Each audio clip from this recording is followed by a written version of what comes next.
Bismillahirrahmanirrahim. Alhamdulillahi rabbil alamin. Nahmaduhu wa nasta'inuhu wa nastaghfiruh. Wa na'udzu billahi min syururi anfusina wa min sayyiati a'malina. Man yahdihillahu fala mudhillalah wa man yudlil fala hadiyalah. Asyhadu an la ilaha illallah wahdahu la syarikalah. Wa asyhadu anna Muhammadan abduhu wa rasuluhu al-mab'utsu rahmatan lil alamin. Allahumma salli wa sallim ala sayyidina Muhammad wa ala alihi wa sahbihi wa man tabi'ahum bi ihsanin ila yaumiddin. Allahumma iftah lana qulubana wa alhimna rushdana wahdina siratakal mustaqim. Inna nas'aluka ilman nafi'an wa imanan thabitan wa yakinan rasikhan wa qalban khashi'an wa lisanan dhakiran wa rizqan halalan thayyiban wa amalan salihan mutaqabbala. Pemirsa Ruas TV yang dimuliakan Allah Subhanahu wa taala, kembali kita memuji dan bersyukur kepada Allah Subhanahu wa taala atas karunia umur dan kesehatan yang Allah berikan kepada kita semua, juga taufik dan inayah dari Allah Subhanahu wa taala sehingga kita bisa kembali melanjutkan majelis kita ini via media yang kita cintai, Ruas TV ini, tentang pribadi dan akhlak Sayyiduna Muhammad sallallahu alaihi wasallam, khairu khalqillah, makhluk terbaik yang Allah ciptakan, teladan bagi kita semua. Pada pembahasan kali ini jamaah sekalian, pemirsa Ruas TV yang dimuliakan Allah Subhanahu wa taala, kita masih akan melanjutkan pembahasan seputar bagaimana fisiknya Rasulullah sallallahu alaihi wasallam. Kita ditakdirkan oleh Allah Subhanahu wa taala tidak hidup semasa dengan Rasulullah sallallahu alaihi wasallam. Kita pun hidup di negeri yang berbeda dengan negerinya Rasulullah sallallahu alaihi wasallam. Namun para sahabat merekam dan menarasikan bagaimana deskripsi fisik dan kepribadian Rasulullah sallallahu alaihi wasallam yang dihimpun oleh Al-Imam At-Tirmidzi dalam kitabnya yang kita bahas kali ini jamaah sekalian. Pada pembahasan sebelumnya kita sudah menyebutkan bagaimana gambaran umum tentang fisik Rasulullah sallallahu alaihi wasallam, bahwa Rasulullah sallallahu alaihi wasallam fisiknya itu indah, orangnya itu rupawan, posturnya ideal, rambutnya ideal, warna kulitnya ideal. Ya, dan sebagaimana pengantar dalam kitab ini, kita sudah menyebutkan bahwa alasan orang mencintai orang lain itu kadangkala karena fisiknya. Orang itu cantik, orang itu gagah, biasanya orang lain pun mencintainya. Ataukah orang itu banyak jasanya jamaah sekalian, banyak perbuatan baiknya, maka kita pun jatuh hati, kita pun jatuh cinta. Ataukah orang itu perhatian sekali sama kita, menyayangi kita, mengasihi kita, maka kita pun membalasnya dengan cinta dan perhatian yang sama. Dan semuanya itu ada pada diri Rasulullah sallallahu alaihi wasallam. Rasulullah sallallahu alaihi wasallam memiliki fisik yang istimewa, fisik yang ideal dan rupawan. Kalau alasan kita mencintai orang lain karena gagah, karena rupawan, karena fisiknya bagus, itu pun ada pada Sayyiduna Muhammad sallallahu alaihi wasallam. Kalau alasan kita mencintai orang lain karena terlalu banyak perbuatan baiknya kepada kita, maka siapakah manusia yang melebihi perbuatan baik Rasulullah sallallahu alaihi wasallam kepada umatnya, yang bahkan di penghujung hidupnya Rasulullah sallallahu alaihi wasallam mengingat kita. Bahkan Rasulullah sallallahu alaihi wasallam mengikutkan kita di dalam doa-doa beliau saat beliau salat. Sebagaimana hadis yang terkenal saat beliau mendoakan Aisyah, Allahumma ghfir li Aisyah ma taqaddama wa ma ta'akhkhar wa ma asarat wa ma a'lanat. Ya Allah, ampunilah dosa-dosa Aisyah, apa yang ia tampakkan dan apa yang tersembunyi, apa yang sudah terjadi dan apa yang belum terjadi. Lalu Sayyidah Aisyah senang sekali dengan doa Rasulullah, didoakan oleh Rasulullah. Lalu Rasulullah Shallallahu Alaihi Wasallam bertanya, ayasurruki du'ai, apakah engkau senang dengan doaku tadi? Ya, kata Sayyidah Aisyah radhiyallahu taala anha, siapa yang tidak senang dengan doa yang seperti itu ya Rasulullah? Yang tidak bahagia didoakan ampunan apalagi olehmu.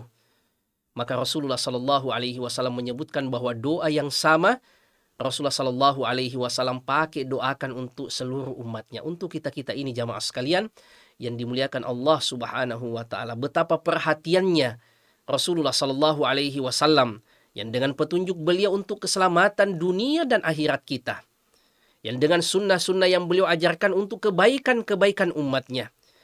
Dan yang terakhir, alasan orang mencintai orang lain biasanya karena ia mencintai, maka ia pun dicintai.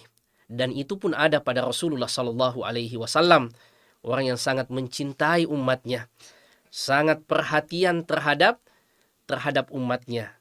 Bahkan Rasulullah Sallallahu Alaihi Wasallam pun juga mengikutkan kita pada hewan kurban beliau, pahala dari hewan kurban beliau. Pemirsa Ruas TV yang dimuliakan Allah Subhanahu Wa Taala, kembali kita akan melanjutkan pembahasan seputar fisik Rasulullah Sallallahu Alaihi Wasallam. Kita memasuki hadis yang ketiga dalam kitab ini dan pada bab yang pertama ini. Imam At-Tirmidzi mengatakan haddatsana Muhammad bin Bashar qala haddatsana Muhammad bin Ja'far qala haddatsana Syu'bah an Abi Ishaq qala sami'tu Al-Bara bin Azib yaqul, saya mendengar sahabat Rasulullah sallallahu alaihi wasallam Bara bin Azib mengatakan, yaqul, Bara bin Azib mengatakan, kana Rasulullah sallallahu alaihi wasallam rajulan marbu'an. Adalah Rasulullah sallallahu alaihi wasallam orang yang fisiknya itu sedang ideal. Dan kita sudah membahas pada dua hadis sebelumnya. Orangnya tidak tinggi, tidak juga pendek. Tidak terlalu tinggi jangkung, bukan juga orang yang pendek, tetapi fisik beliau betul-betul ideal, sedang ideal. Kemudian, kata Bara bin Azib, ba'ida ma bainal mankibain. Pundak Rasulullah sallallahu alaihi wasallam itu lebar. Ini juga menunjukkan bahwa Rasulullah sallallahu alaihi wasallam itu orangnya bukan orang yang kurus. Dan postur seperti ini bertahan sampai Rasulullah sallallahu alaihi wasallam wafat, pemirsa yang dimuliakan Allah Subhanahu Wa Taala. Kadang ada orang yang mungkin bermimpi, tapi setelah di cross check bagaimana orang yang dilihat dalam mimpinya, ia mengklaim bahwa ia melihat Rasulullah sallallahu alaihi wasallam, ternyata orangnya itu kakek-kakek kurus, rambutnya dan jenggotnya semua putih. Nah, ini berarti tidak sejalan dengan apa yang dideskripsikan oleh sahabat-sahabat Rasulullah sallallahu alaihi wasallam, bahwa pundak Rasulullah sallallahu alaihi wasallam itu lebar. Orangnya kekar, lebar, besar. Kemudian kita sudah menjelaskan bagaimana ubannya Rasulullah sallallahu alaihi wasallam, baik yang di rambut kepala beliau maupun di jenggot beliau. Itu tidak sampai 20 helai. Itu jumlah yang tidak banyak. Jadi kalau kita bermimpi melihat kakek tua yang rambutnya putih, kemudian jenggotnya pun semuanya putih, lalu mengaku sebagai Rasulullah, orangnya kurus, maka ini berbeda dengan riwayat yang datang dari sahabat-sahabat Rasulullah sallallahu alaihi wasallam tentang bagaimana fisik beliau alaihi salatu wassalam. Ba'ida ma baina al-mankibain. Kemudian azimal jummati ila syahmati udhunai. Rambutnya Rasulullah sallallahu alaihi wasallam itu padat terurai sampai telinga. Nah, ini gambaran bagaimana rambutnya Rasulullah sallallahu alaihi wasallam. Ya, dan pemirsa yang dimuliakan Allah Subhanahu wa taala, adapun perkara rambut ini, ya, ada beberapa riwayat yang menyampaikan panjang rambut Rasulullah Sallallahu Alaihi Wasallam itu berbeda-beda. Ada yang sampai di pundak, ya, ada yang melewati daun telinga, ada yang hanya sampai di daun telinga. Maksudnya apa pemirsa yang dimuliakan Allah Subhanahu wa taala? Ya, rambut ini, ya, tidak ada sesuatu yang bisa diklaim sebagai sunnah secara mutlak. Ya, bahwa misalnya, ya, orang yang gondrong, ya, ia mengklaim bahwa ia mengikuti sunnah. Ya, ataupun orang yang memendekkan rambutnya juga mengklaim mengikuti sunnah. Akan tetapi sebagian ulama kita memberikan taujih untuk perkara rambut ini kembali kepada kepantasan masyarakat setempat di mana kita berada. Di mana masyarakat kita dan bagaimana persepsi masyarakat kita, maka itulah yang kita ikuti pemirsa yang dimuliakan Allah Subhanahu wa taala. Apa yang pantas dan elok menurut masyarakat kita, selama itu tentu saja tidak melanggar ketentuan Allah Subhanahu wa taala. Ya, bukan ya karena alasan ikut sunnah ya lalu kemudian memanjangkan rambut, tapi minimal ini boleh. Iya, boleh memanjangkan rambut. Iya, karena ya, sampai pundak. Tidak mungkin Rasulullah Shallallahu Alaihi Wasallam melakukan sesuatu yang tidak dibolehkan. Minimal hukumnya mubah. Tetapi bagaimana yang ideal, bagaimana seorang muslim ya seharusnya apakah memanjangkan rambutnya atau tidak, ini kembali kepada kepantasan masyarakat kita. Apa yang dipandang elok, apa yang dipandang baik oleh masyarakat kita, itulah yang kita ikuti. Ya, kalau di dalam masyarakat kita memandang tidak baik orang yang memiliki rambut yang panjang, ya maka lebih baik kita tidak memanjangkan rambut. Ya, tapi kalau di masyarakat kita biasa saja orang yang berambut panjang itu tidak ada persepsi negatif, maka ini juga tidak mengapa pemirsa yang dimuliakan Allah Subhanahu wa taala. Karena untuk perkara rambut ini Rasulullah Shallallahu Alaihi Wasallam ya hanya memberikan ya himbauan untuk memperhatikan rambut, merawat rambut. Rasulullah Shallallahu Alaihi Wasallam bersabda, "Man kana lahu sya'run falyukrimhu." Siapa di antara kalian yang memiliki rambut, maka hendaknya ia muliakan rambutnya. Waktunya untuk pakai sampo, waktunya untuk dicuci, ya waktunya untuk dicukur, ya waktunya untuk diminyaki. Ya, itulah instruksi umum dari Rasulullah Shallallahu Alaihi Wasallam. Ya, setiap kita yang memiliki rambut, ya para pemirsa dari kalangan muslimah yang berambut panjang, ya itu perhatikan kebersihan rambutnya, perawatan rambutnya. Itu bagian dari perintah dan sunnah Rasulullah Shallallahu Alaihi Wasallam untuk merawat rambut. Ya, begitu juga dengan para pemirsa sekalian dari kalangan laki-laki. Ya, waktunya untuk cukur. Ya, waktunya untuk pakai minyak, ya pakai minyak rambut. Ya, atau minyak zaitun atau yang lainnya. Ya, waktunya untuk bersih-bersih pakai sampo. Ya, ini diantara ya, anjuran Rasulullah Sallallahu Alaihi Wasallam. Ya, karena rambut ini adalah mahkota perhiasan kita pemirsa yang dimuliakan Allah Subhanahu wa taala.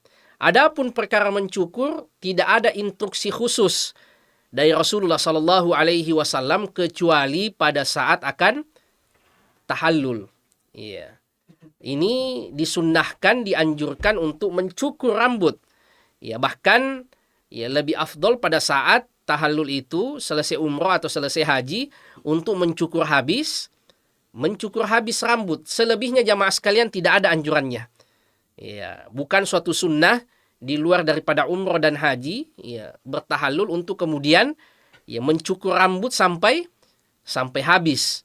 Ya, hanya pada ya kondisi tertentu saja, yaitu pada saat umroh dan haji pemirsa yang dimuliakan Allah Subhanahu wa taala, yaitu bertahallul. Tapi selain daripada itu, ini tentu saja kembali kepada yang tadi, kembali kepada kepantasan yang dilihat oleh masyarakat kita. Dan Rasulullah Sallallahu Alaihi Wasallam, ya jamaah sekalian yang dimuliakan Allah Subhanahu wa taala, rambutnya itu tidak statis. Ya, maksudnya sampai pundak terus atau sampai daun telinga terus. Ya, kadang sahabat ada yang meriwayatkan bahwa rambutnya Rasulullah Shallallahu Alaihi Wasallam itu wafrah, ya, itu menjuntai hanya sampai daun telinga saja.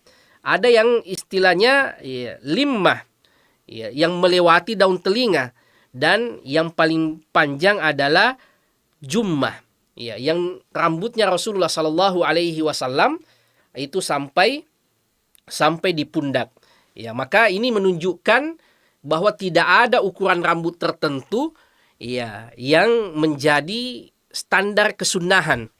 Ya, karena Rasulullah rambutnya pernah sampai pundak, pernah melewati daun telinga, pernah hanya sampai daun telinga, dan seterusnya. Dan Rasulullah juga pernah bertahallul. Jadi kembali ya, lagi-lagi kepada selera dan kepantasan di masyarakat kita. Ya, bukan ya, karena ini kemudian orang gondrong mengklaim ya, bahwa ya, inilah sunnahnya Rasulullah, meskipun karena kecintaannya ingin ikut seperti Rasulullah, mudah-mudahan dengan itu ia mendapatkan pahala dengan cintanya kepada Rasulullah Sallallahu Alaihi Wasallam. Ya, kemudian muncul juga orang yang memiliki rambut pendek mengklaim, ini juga sunnah. Ya, jadi hal yang seperti ini ya sifatnya kembali saja kepada kepantasan masyarakat kita, yang bagaimana yang dipandang elok baik bagi masyarakat kita, maka itulah yang kita ikuti. Ya, jadi rambut Rasulullah Shallallahu Alaihi Wasallam, kata Bara bin Azib, itu rambut beliau padat, terurai sampai ke daun telinga. Kemudian pemirsa yang dimuliakan Allah Subhanahu Wa Taala, ya, kata Bara bin Azib, alaihi hullatun hamra. Rasulullah Shallallahu Alaihi Wasallam memakai pakaian yang berwarna merah. Ya, saat itu ya, Bara bin Azib menyebutkan ia melihat Rasulullah Shallallahu Alaihi Wasallam memakai pakaian berwarna merah. Ya, padahal di dalam hadis yang lain yang diriwayatkan oleh Imam Al-Bukhari dan Imam Muslim, Rasulullah Shallallahu Alaihi Wasallam melarang sahabat-sahabatnya memakai pakaian berwarna merah. Rasulullah Shallallahu Alaihi Wasallam bersabda, ya, yang diriwayatkan juga oleh Bara bin Azib. Bara bin Azib mengatakan, nahanan Nabi Sallallahu Alaihi Wasallam, kami dilarang oleh Rasulullah Sallallahu Alaihi Wasallam anil mayathir al-humr, memakai pakaian berwarna merah. Tapi dalam riwayat Tirmidzi tadi, Bara bin Azib mengatakan Rasulullah memakai pakaian merah. Tapi dalam riwayat Bukhari yang diriwayatkan juga oleh Bara bin Azib, bahwa Rasulullah melarang kami memakai pakaian berwarna merah. Nah, ini nampaknya ada kontradiksi. Di satu sisi Bara bin Azib melihat Rasulullah memakai pakaian merah, tapi di sisi lain Rasulullah melarang sahabat-sahabatnya memakai pakaian yang berwarna merah. Maka inilah pentingnya untuk kita kembali kepada penjelasan ulama kita. Ya, bagaimana mengkompromikan hadis yang nampaknya bertentangan. Ya, dan ini ya dipelajari ya di agama kita jamaah sekalian, ya, bagaimana mengkompromikan teks-teks yang nampaknya bertentangan.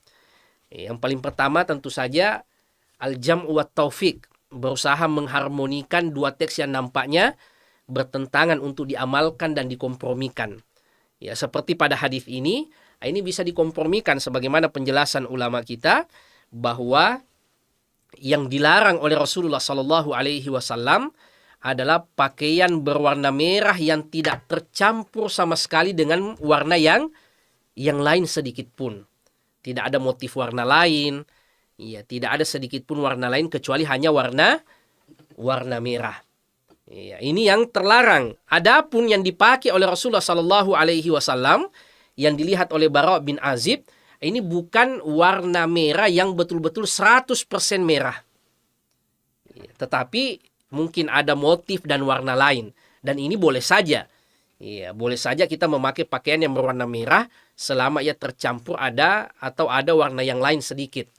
Ya, adapun yang dilarang oleh Rasulullah Sallallahu Alaihi Wasallam tadi, yang disebutkan oleh Bara bin Azib juga yang diriwayatkan oleh Imam Al-Bukhari, adalah pakaian yang 100% berwarna merah, tidak dicampur atau tidak diikuti oleh warna yang lain sedikit pun. Ya, beginilah cara ulama kita ya mengkompromikan hadis ini jamaah sekalian. Jadi yang terlarang ya bukan semua pakaian yang berwarna merah, tetapi yang terlarang dalam hadis Bukhari tersebut adalah pakaian yang seluruhnya itu berwarna merah, 100% berwarna merah.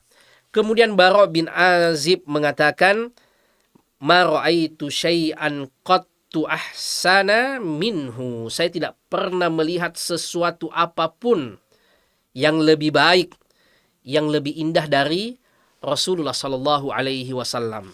Iya. Bara' bin Azib mengatakan ma ra'aitu syai'an, sesuatu.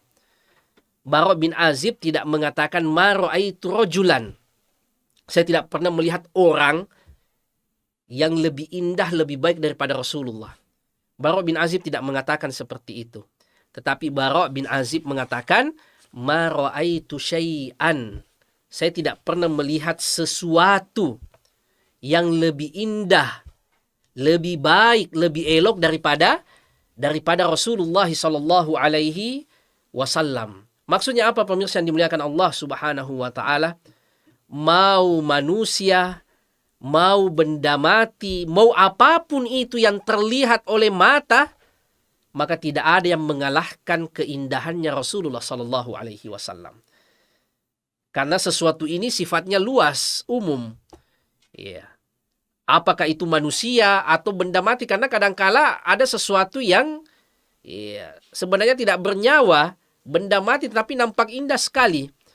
Apakah pemandangan, suasana senja di pinggir pantai misalnya, atau rembulan yang terang, atau apapun itu yang dipandang indah oleh manusia. Kata sahabat Rasulullah Bara' bin Azib, saya tidak pernah melihat sesuatu yang lebih indah daripada Rasulullah sallallahu alaihi wasallam. Ini lagi-lagi menunjukkan betapa indah fisik Rasulullah sallallahu alaihi wasallam, meskipun di dalam agama kita fisik ini bukan ukuran. Bukan ukuran kemuliaan seseorang di sisi Allah Subhanahu wa taala yang memiliki fisik yang baik, fisik yang bagus, muka yang rupawan, bukan itu ukurannya di sisi Allah Subhanahu wa taala. Sebagaimana yang disampaikan oleh Rasulullah, sesungguhnya Allah tidak melihat kepada fisik-fisik kalian. Bukan itu yang menjadi indikator di sisi Allah Subhanahu wa taala. Wala ila amwalikum, juga bukan harta-harta kita yang menjadi indikator kemuliaan kita di sisi Allah Subhanahu wa taala. Akan tetapi apa pemirsa yang dimuliakan Allah Subhanahu wa taala? Adalah apa yang tersembunyi dalam hati-hati kita dan apa yang kita lakukan dahulu di dunia.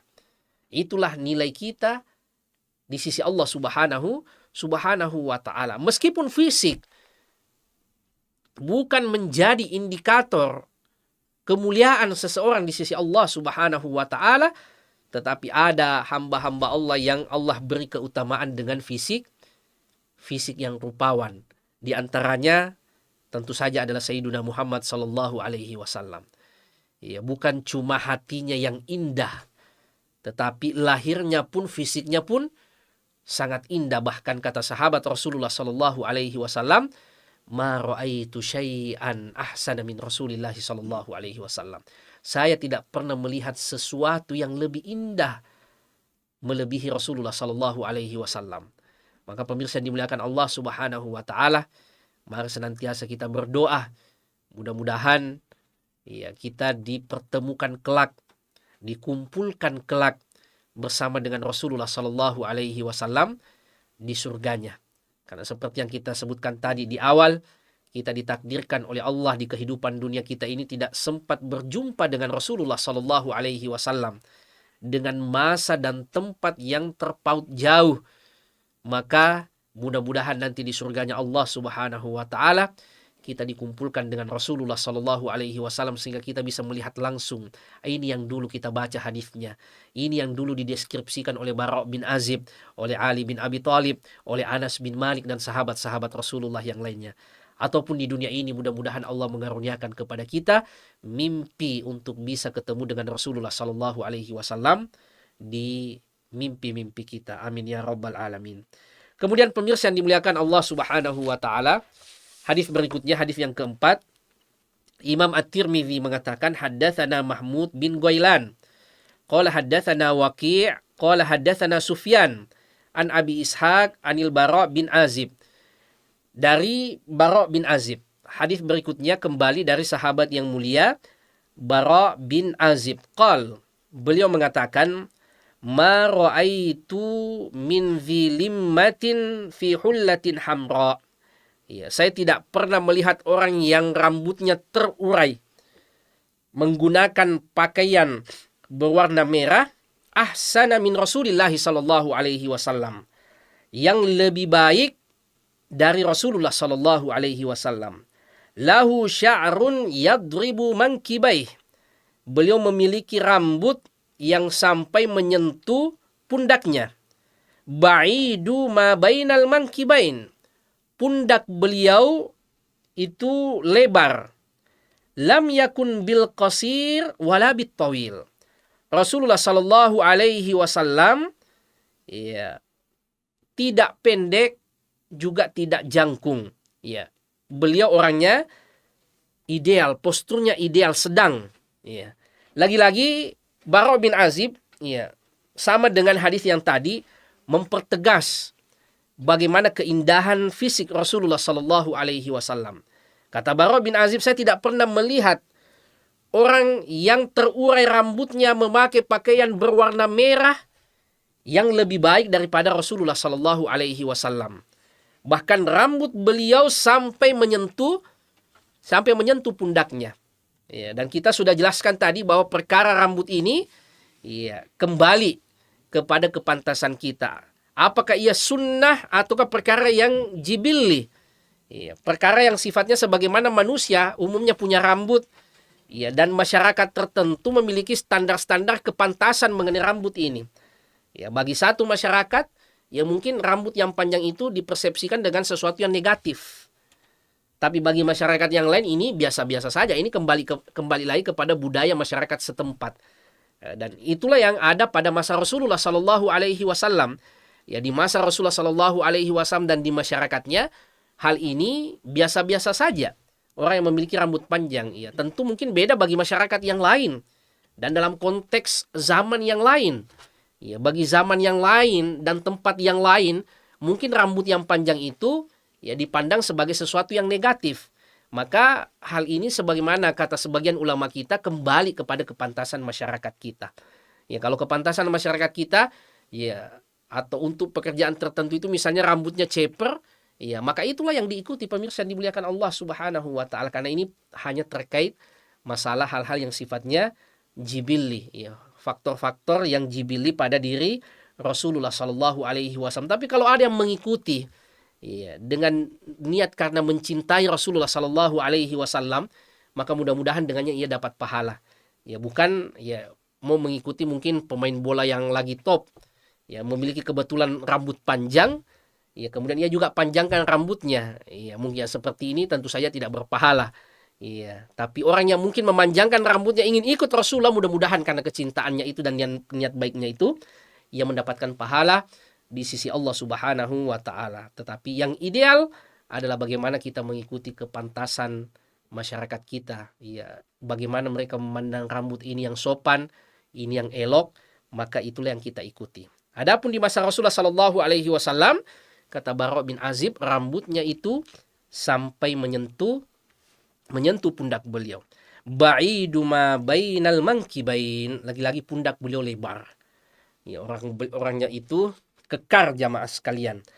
Lam yakun bil qasir wala bit tawil. Rasulullah sallallahu alaihi wasallam ya tidak pendek juga tidak tinggi jangkung.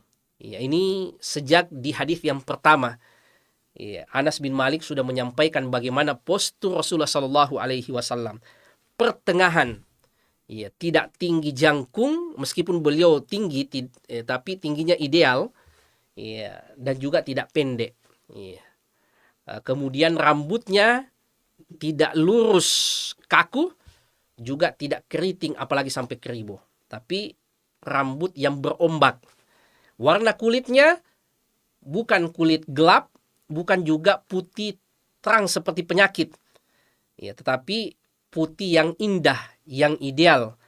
Ya, dan kebagusan fisik ini, keindahan fisik ini terkumpul pada diri Sayyiduna Muhammad sallallahu alaihi wasallam. Nah, ini pemirsa yang dimuliakan Allah Subhanahu wa taala, ya, yang sempat kita bahas pada kesempatan kali ini, ya, bagaimana rambut beliau, ya, bagaimana keindahan fisik Rasulullah sallallahu alaihi wasallam.